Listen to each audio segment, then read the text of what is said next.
अस्सलाम वालेकुम students, I hope आप सब खैरियत से होंगे।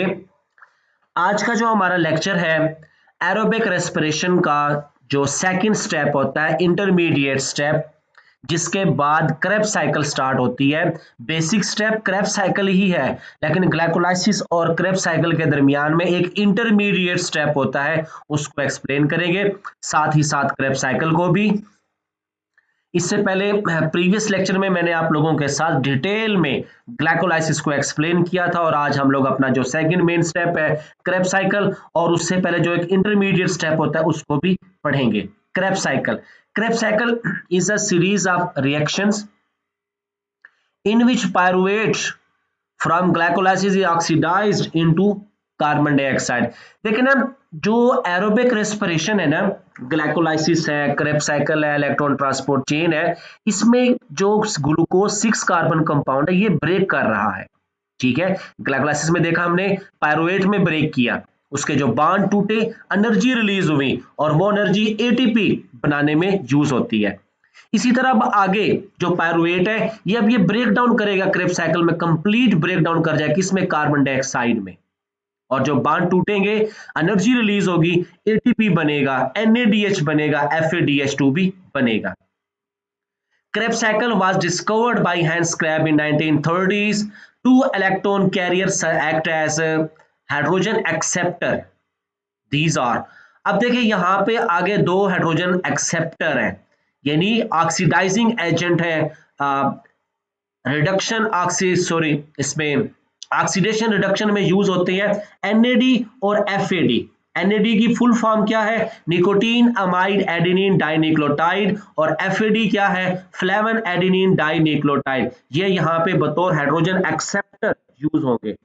ये क्या करेंगे, दूसरों की ऑक्सीडेशन करते हैं और खुद की क्या होती है, इनकी रिडक्शन, और ये रिड्यूस होके एनर्जी कंपाउंड बनाते हैं। They are reduced to NADH and FADH2. 3 molecules of carbon dioxide are generated from each pyruvate molecule. देखिए ना, क्रेब्स साइकिल में क्या करता है, जो पायरुवेट 3 कार्बन वाला कंपाउंड है ये मुकम्मल ब्रेक डाउन कर जाता है, और कितनी कार्बन रिलीज करेगी, एक पायरुवेट से 3। अब देखें, ग्लूकोज की ग्लाइकोलाइसिस से 2 पायरुवेट बने 3-3 कार्बन वाले।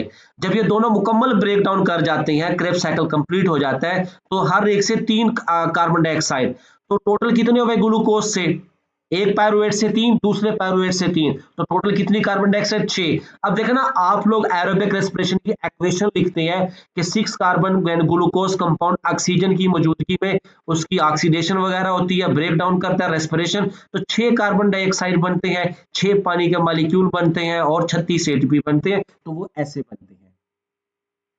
Some energy is also produced in the form of ATP.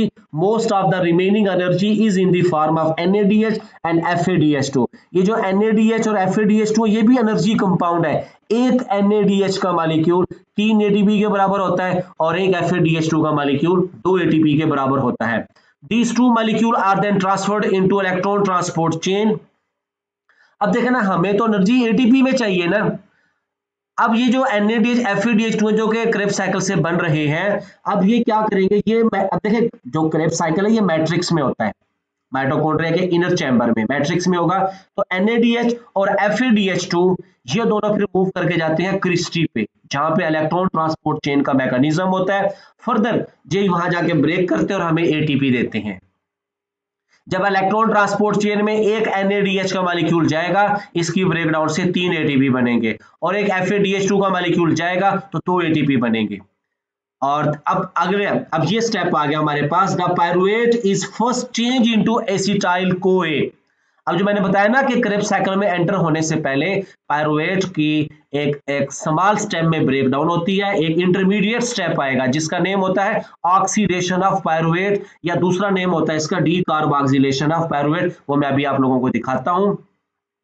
Acetyl CoA फिर किस में जाता है, क्रेब्स साइकिल में। Following reaction occur during Krebs cycle. Students ये आप लोगों को देखें, एक जो पायरुवेट का मॉलिक्यूल होता है साइटोसोल से मूव करके किस में जाएगा, माइटोकॉन्ड्रिया की inner outer and inner membrane में।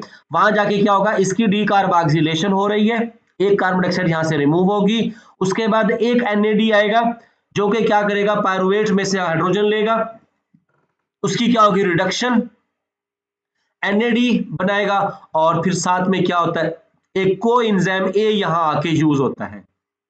तो बनने वाला कंपाउंड क्या होगा, एसिटाइल कोए। तो हम लोग इसे क्या कहते हैं कि पायरुवेट की ये डी कार्बोक्सिलेशन भी हो रही है और ऑक्सीडेशन भी हो रही है। क्लियर हो गया। अब ये एसिटाइल कोए किस में जाएगा, क्रेब्स साइकिल में। अब ये देखें स्टूडेंट्स, हम स्क्रीन पे ये 3 सर्कल है, ये एक पायरुवेट के मॉलिक्यूल को रिप्रेजेंट कर रहे हैं कि 3 कार्बन कंपाउंड है, इसकी क्या हो रही है, डी कार्बोक्सिलेशन, कार्बन डाइऑक्साइड यहां से रिमूव हो रही है, और एक हाइड्रोजन NAD आएगा, जैसे अभी आप लोगों ने देखा NAD क्या करेगा, इसमें से एक हाइड्रोजन लेगा और क्या बनाएगा, NADH, और साथ में क्या आएगा, कोएंजाइम A आता है। तो कंपाउंड का नेम क्या बनेगा, एसिटाइल कोए। एसिटाइल एक 2 कार्बन का कंपाउंड है, क्योंकि पायरुवेट की तो क्या होगी, डी कार्बोक्सिलेशन हो गई, उसमें से कार्बन डाइऑक्साइड रिमूव हो गई, साथ में एक हाइड्रोजन भी रिमूव हो गई। तो जब 3 कार्बन कंपाउंड में से एक कार्बन डाइऑक्साइड रिमूव हुई, तो पीछे 2 कार्बन वाला कंपाउंड बन गया एसिटाइल कोए। अब ये एसिटाइल कोए जो कि 2 कार्बन वाला कंपाउंड है, ये क्रेब्स साइकिल में जाएगा। समझ आइए आप लोगों को सेकंड इंटरमीडिएट स्टेप। तो क्रेब्स साइकिल में एंटर होने से पहले पायरुवेट किस में चेंज होता है, एसिटाइल कोए में। इस स्टेप को क्या कहते हैं, इंटरमीडिएट स्टेप भी कहते हैं। इसका अदर नेम क्या है, ऑक्सीडेशन ऑफ पायरुवेट, क्योंकि इसमें से हाइड्रोजन रिमूव हुई और वो NAD ने रिमूव की और खुद किस में कन्वर्ट कर हो गया, रिड्यूस हो गए NADH में, और साथ में फिर यहाँ पे कौन आके अटैच होता है, कोए, एक कोएंजाइम है जिसका नाम क्या है, कोए, और ये आके एसिटाइल के साथ जुड़ जाता है और कंपाउंड का नेम क्या बनता है, एसिटाइल कोए। अब क्या होगा, प्रॉपर क्रेब्स साइकिल स्टार्ट होगी। जी क्लास, इस इंटरमीडिएट स्टेप की समझ आई आप लोगों को, जी सर, आ गई। अच्छे से समझ आ गई। यस सर, समझ आ गई। जी क्लास, ये इंटरमीडिएट स्टेप पे हमारा ये छोटा सा लेक्चर है, इसको आप लोगों ने देखना है, इसको पढ़ना, और कोई भी क्वेश्चन क्यूरी आप लोगों के पास हो तो आप लोगों ने कमेंट सेक्शन में आके लाजमी पूछना है। अब ये एसिटाइल को एक किस में एंटर होगा, क्रेब्स साइकिल में। अगले लेक्चर में इंशाल्लाह हम लोग डिस्कस करेंगे क्रेब्स साइकिल, जो कि एसिटाइल को से कैसे स्टार्ट होगा और हमें एनर्जी ATP के साथ साथ NADH और FADH2 की फॉर्म में हमें एनर्जी कैसे मिलती है, उसको इंशाल्लाह हम लोग एक्सप्लेन करेंगे। अपना ख्याल रखिएगा, मुझे इजाजत दें, अल्लाह हाफिज।